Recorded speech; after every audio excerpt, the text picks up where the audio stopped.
Voilà, tu peux filmer les oiseaux qui vont décoller. Voilà. Donc ça, c'est des hérons garde-bœufs ou pique-bœufs. Ils viennent manger les insectes autour des élevages, notamment tous les bousiers et tout ça.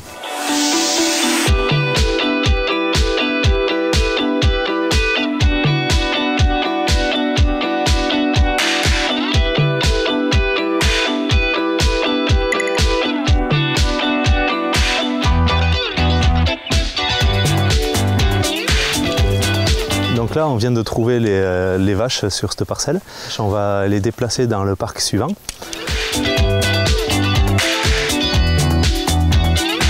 Allez, allez. En fait, on a découpé l'ensemble de cet îlot en plein de petites parcelles et ça permet de les déplacer tous les 2 jours et de contrôler la façon dont ils vont manger l'herbe. C'est-à-dire qu'ils ne vont pas aller manger un peu partout, mais ils vont manger spécifiquement sur l'endroit où on les met. Et en mangeant comme ça spécifiquement, ça laisse le temps aux autres endroits à l'herbe de repousser. Et l'herbe qu'ils vont manger va être toujours d'une qualité optimale.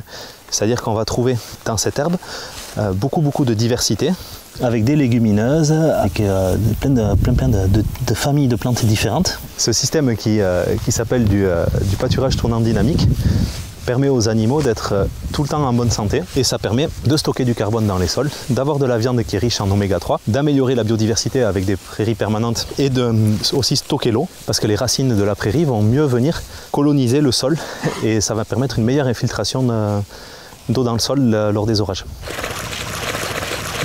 Regarde tous les bousiers qu'il y a dessus. C'est eux qui vont commencer ce travail de décomposition et en fait les cacas de vaches frais comme ça qui tombent sur le sol sont incorporés par la vie du sol dans le sol. Et en étant incorporés par la vie du sol dans le sol, on vient stocker du carbone. Et dans ces systèmes de pâturage, on peut stocker jusqu'à 4 tonnes de carbone par hectare et par an. C'est des quantités qui sont énormes. Si on rapporte ça à des surfaces très importantes, le changement de pratique agricole peut régler les problématiques de réchauffement climatique.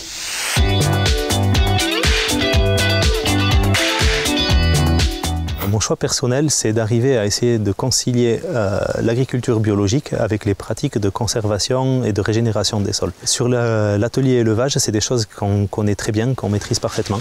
C'est des choses qui ont été écrites il y a des dizaines d'années, ça fonctionne, ça marche.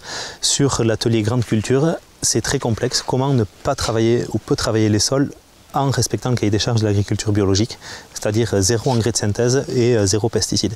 C'est là où c'est très compliqué parce qu'on a des difficultés pour gérer l'enherbement, on a des difficultés pour avoir suffisamment de fertilité pour faire pousser les plantes et avoir un système qui concilie tout ça pour produire des calories alimentaires en améliorant la planète, en stockant du carbone, en préservant la ressource en eau, en améliorant la biodiversité et en amenant de la santé dans les assiettes, c'est du travail. On est ici dans une parcelle expérimentale avec un but qui est de voir comment la compétition entre les espèces se gère sans désherbage mécanique avec des cultures associées et des plantes campagne. On voit des féveroles d'hiver qui sont une plante qui vient juste occuper l'espace mais qui apporte un peu d'azote mais ne gêne pas le maïs. On a des courges, donc des potirons, des butternuts qui viennent ramper au sol. Et on a du haricot qui s'accroche, qui s'enroule aux feuilles de maïs. Et donc ce haricot grimpe sur le maïs, monte sur le maïs. L'objectif de ce test-là, qui va être un test qui va être ramassé à la main parce que c'est un tout petit test, voilà, mais c'est de voir si on ne peut pas reproduire ça l'année prochaine en plein champ sans désherbage mécanique, donc sans action qui vienne travailler le sol et provoquer de l'érosion. Le travail de sol, il a comme conséquence importante de brûler de la matière organique et de brûler du carbone qui va être libéré sous forme de CO2, en plus d'avoir des problématiques d'érosion. Et c'est déterminant aujourd'hui de constituer des systèmes agronomiques qui préservent les sols. Une des techniques que je mets en place, c'est le semi-direct sous couvert. On fait pousser des plantes qui vont nourrir le sol.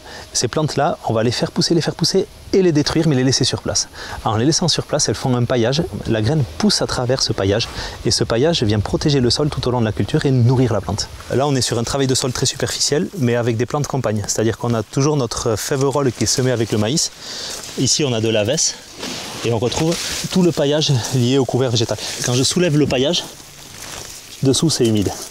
Ce maïs-là est très réussi C'est de la semence de ferme pour la couverture végétale précédente, de la semence de ferme pour le maïs, un tout petit peu de fiente de poule achetée à mon voisin pour faire pousser ça, et on a un maïs qui manque de rien, qui est très bien développé. Ce qui est passionnant avec ce système, c'est que plus on va faire pousser de biomasse, plus on va capter de CO2. Et cette biomasse-là, en restituant au sol, on va venir stocker du carbone dans les sols. Et la meilleure machine que quelqu'un ait jamais inventée pour stocker le carbone et lutter contre le dérèglement climatique, c'est la plante. Et il faut des plantes partout. Il faut un maximum de végétation qui pousse.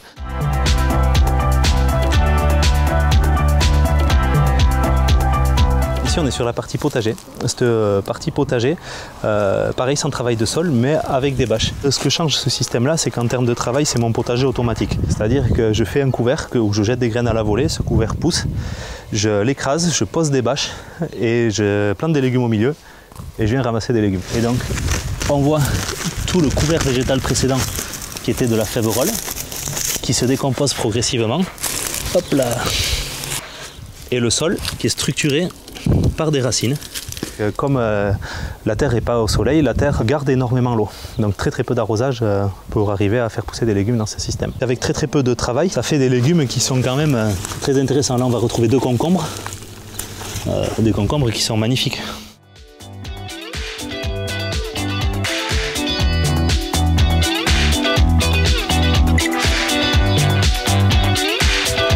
On a aujourd'hui deux modèles qui s'opposent, qui sont d'un côté l'agriculture de conservation des sols.